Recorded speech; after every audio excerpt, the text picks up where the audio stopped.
Let's turn to the reason I'm here, the winds of change in the Middle East. You have not given a major TV interview since all this began in December in Tunisia. Let me take you back to December and the events in Tunisia. Did they take you by surprise? What was your immediate reaction? And did you ever imagine that it would create the kind of domino effect we've been seeing? First, it didn't begin in Tunisia. It began in Tehran a year and a half ago. Millions went to the streets and called for freedom and for democracy in this repressive regime, and they were put down brutally. And then it came back in Tunis. And then from Tunis it went to Cairo. And then from Cairo it's going everywhere. Did I expect it at this time? No. Did I expect it at one time, at some time? Yes, because the spread of information technology creates an inevitable conflict.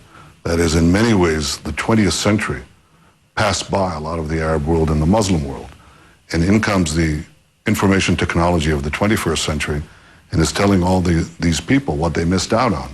And this creates the turbulence. Will it end quickly? I doubt it. I mean, the big question that everyone has been asking repeatedly in the last 2 months is, what does this mean for Israel? Well, we all have our hopes and we all have our fears.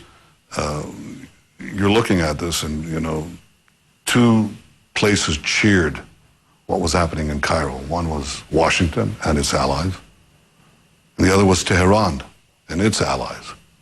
They weren't seeking the same outcome. There's a fundamentally different outcome that each was seeking. We had all hoped, and we still hope, that you'll have a democratic transformation, that the Google kids and the Facebook kids, you'll create a Google heaven and a Facebook paradise, and all these people will come to power. That's obviously what people in the West and people in free societies would like to see. It's not clear that would happen. What is the nightmare scenario for you? That you get another Iran. That you had a revolution 5 years ago in Lebanon. 1 million Lebanese, that's equivalent to 20 million Egyptians, walked in the streets of Beirut chanting for freedom, chanting for a secular, reformist, liberal Lebanese state. 5 years later, Lebanon is controlled by Hezbollah, which is controlled by Iran. That's what we don't want to see. We don't want to see this stark medievalism that represses women, that crushes the rights of people, that rolls us back a millennium, that fosters violence, and does everything that we abhor, that it would take over. And I think these are the two poles. One is real democratic change, and the other is a descent to militant Islamism that squashes all freedoms and threatens the peace of everyone. I remember watching the scenes from Tahrir Square in Cairo when they were jubilant at the thought of Mubarak going. And then we cut to scenes from Gaza where there were equally wild celebrations. And as you say, they were not celebrating the expansion of democratic freedom in Egypt. They were celebrating the overthrowing of Mubarak and the possibility, perhaps, for them to do a similar thing potentially in Israel. Well, look, Mubarak kept the peace. Egypt kept the peace for over 30 years, and it should be remembered and appreciated. The people in Gaza, those who are affiliated with Hamas, want to see the collapse of the peace and the eradication of Israel. They're supported by Iran that has given them tens of thousands of mortar shells, rockets. They fired already 6,000 rockets and missiles on Israel. So clearly that's not a force for peace or for progress. There are other people in Gaza, but they're in fact subjugated by Hamas. They're not given any choice any more than the people in Iran were given a choice. They're not given a real choice for freedom. They're knocked down. If you can give me a deal, if God came down from the heavens and said, here, I'll give you a choice. Okay, this revolution from the Khyber Pass to the Straits of Gibraltar that is shaking everything in place, except us, because we're an open, democratic, prosperous society. But everybody else is suffering this groundswell, this earthquake, this sandstorm, volcanic eruptions, okay? But it also includes the place where it started, Tehran. And Tehran is transformed into a democratic society. I would say it's worth it because the Middle East would have a brilliant future. How unnerved were you? But there is something that I think if you want to know the worst outcome, the worst outcome is Iran, where this all started, stays immune to it, continues its repressive, brutal regime, develops nuclear weapons, exports terrorism everywhere, and meddles in the other places and transforms them into so-called Islamist republics, and I'd say that is the worst nightmare. I mean, there can be no doubt that Ahmadinejad and the Iranians will be looking at the situation, looking for opportunity. There can be no doubt about that. They've made their intentions re Israel very clear.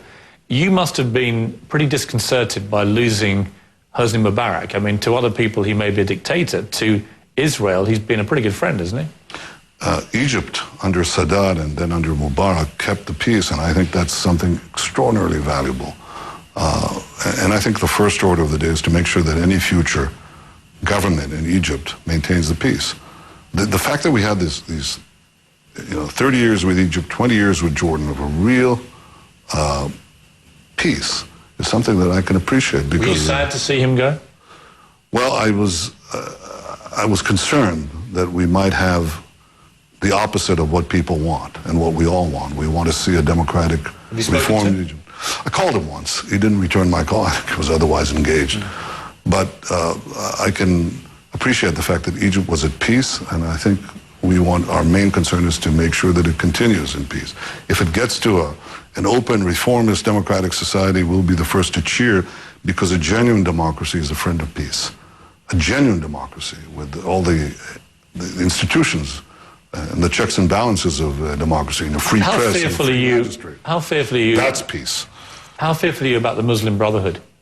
There are two schools of thought. One is that they are not contaminated with too much fundamentalism. Others think they may well be. That's what people said about Hamas.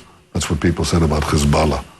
That's what people said about Khomeini. I remember, I gave you the example of the Cedar Revolution, the secular, liberal, open, pro-Western Cedar Revolution in Lebanon. There was a revolution in Iran in 1979, and it began with Shapur Bakhtiar. You remember him? Mm-hmm. He was a Western-oriented, open governance and so on, and he was disposed after 3 months. So the question is, what do you get? Do you get 1979 in Iran, or do you get 1989 in Western Europe, Eastern Europe? In Eastern Europe, they turned towards democracy. In Iran, they turned towards a backward theocracy. And I have not seen a single case in which the Muslim Brotherhood, of its various shades and hues, turns toward the European liberal model. They invariably turn to more closer or identical to the Iranian model. I'm going to take a short break. When we come back, I want to talk to you about Libya, Gaddafi, and the peace process.